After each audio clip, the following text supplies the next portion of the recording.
We aren't seeing the end of the NIL Wild West just yet. Instead, we're seeing the emergence of two distinct competing futures. On one side, you have a centralized compliance clearinghouse born from the House settlement. On the other, a rising momentum toward a collective bargaining model led by athletes.org.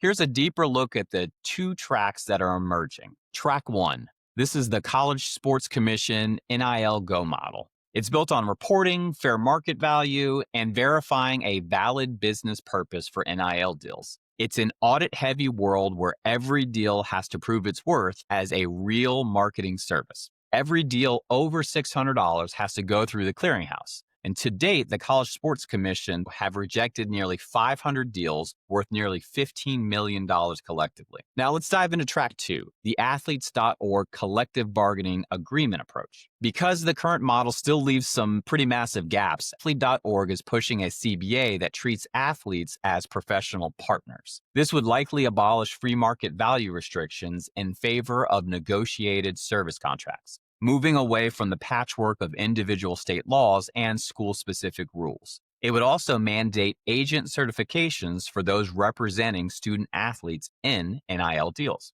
Where this lands is still unknown, but the constant throughout the process is the ability for student athletes to use their name, image, and likeness for impact. So why does this matter?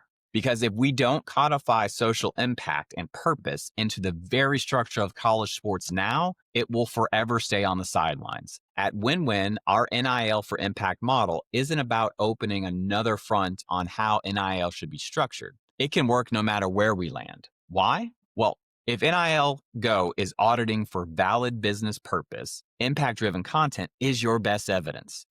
If the athlete.org CBA moves toward professional service contracts, community engagement becomes a core part of an athlete's professional identity and would be protected. Most importantly, this is about human development either route we take.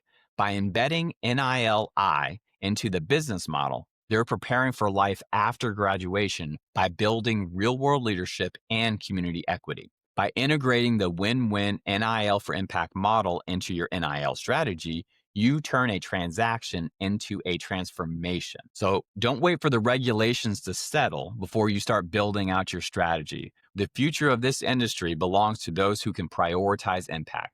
This is the ultimate win-win. Authentic ROI for brands, fair compensation for athletes, and a codified system for human development. That is how you future-proof the business of college sports.